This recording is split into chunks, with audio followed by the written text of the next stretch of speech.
Hi, I'm Paige Ann Olson. Welcome to my YouTube channel. We are in what we call the Red Room, and I have a new little gem. Her name is Ruby, and she is the new to me Simply 16 long arm quilting machine.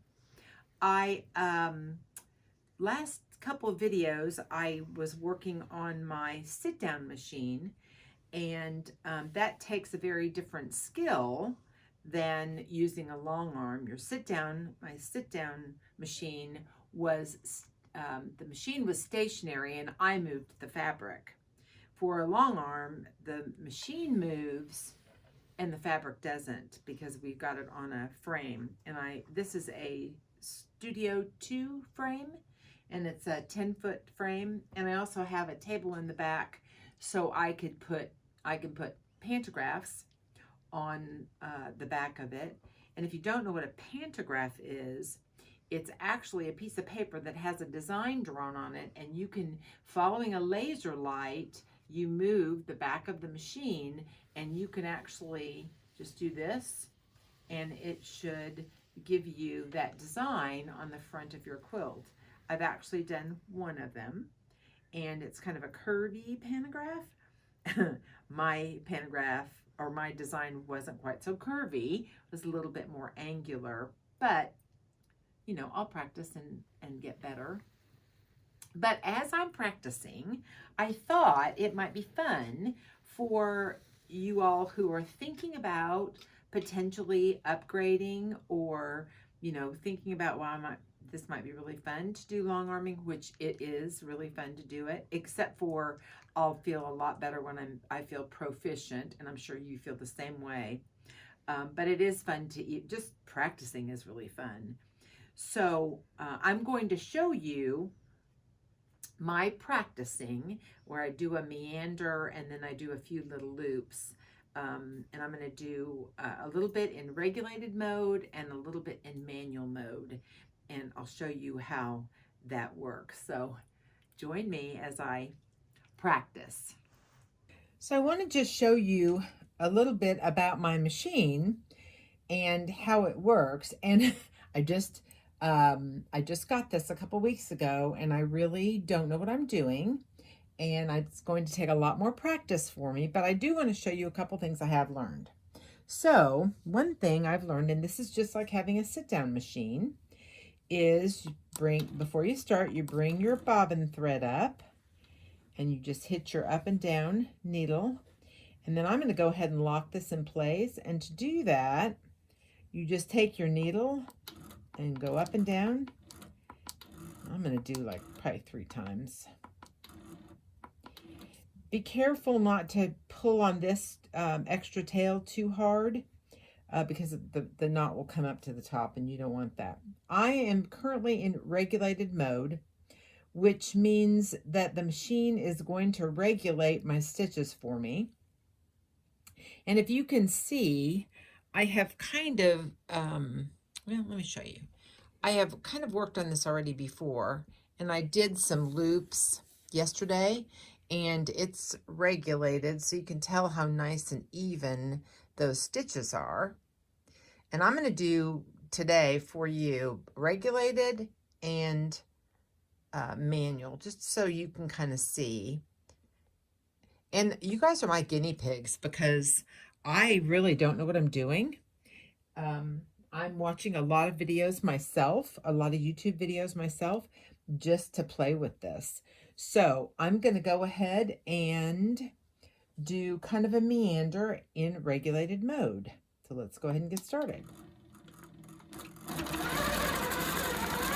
key with anything in the regulated mode is you've got to get your speed correct, or your machine will get away from you. See how nice and pretty that is? And I've got my machine set to 10 stitches an inch.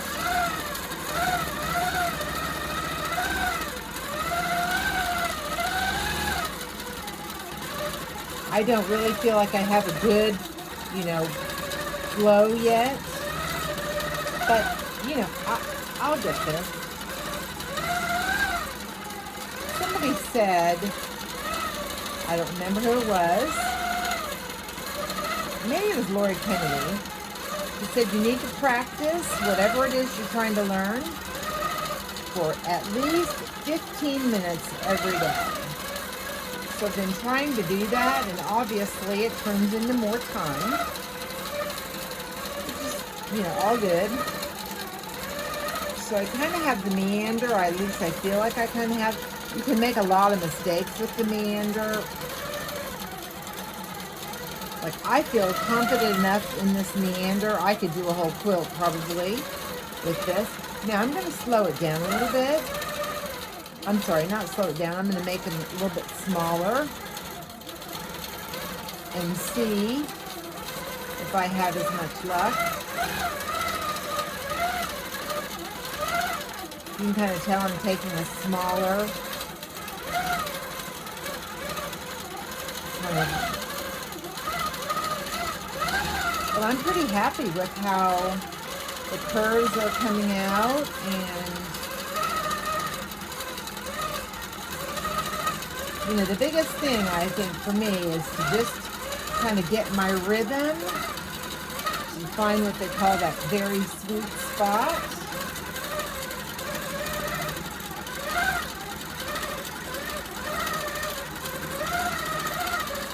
I have found that I've done a little bit of ruler work, and that seems to be pretty easy.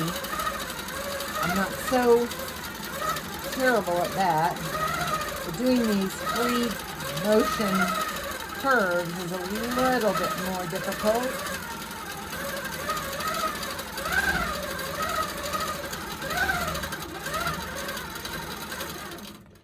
So there.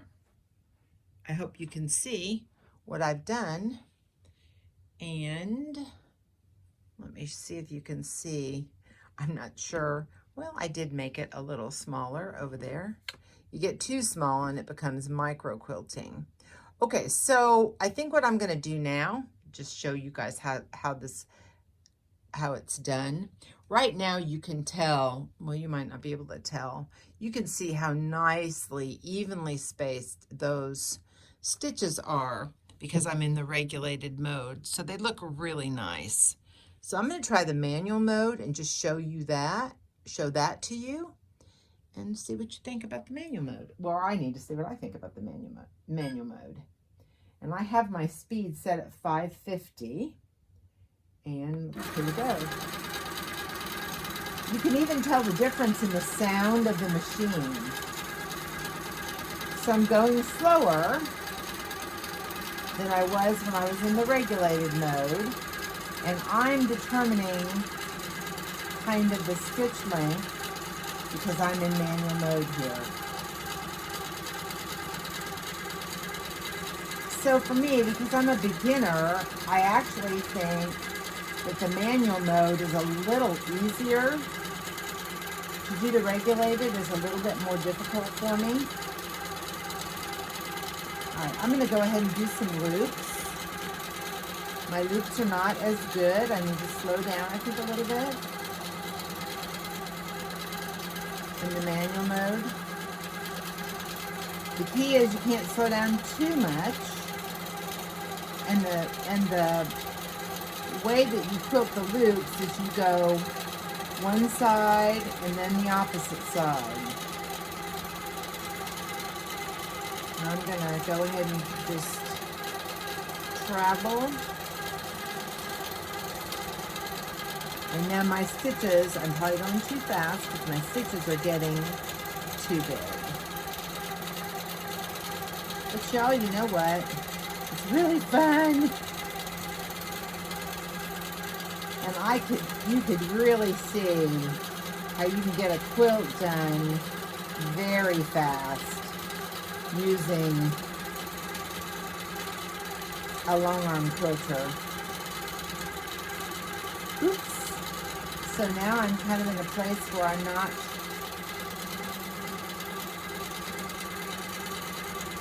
I actually prefer, well, I like the control that I have with manual, but I like the way the stitches look better when I'm in regulated mode. So I'm just going to have to get used to that and practice in regulation, my regulation mode, so I can get more, feel like I get better or get more experience with that.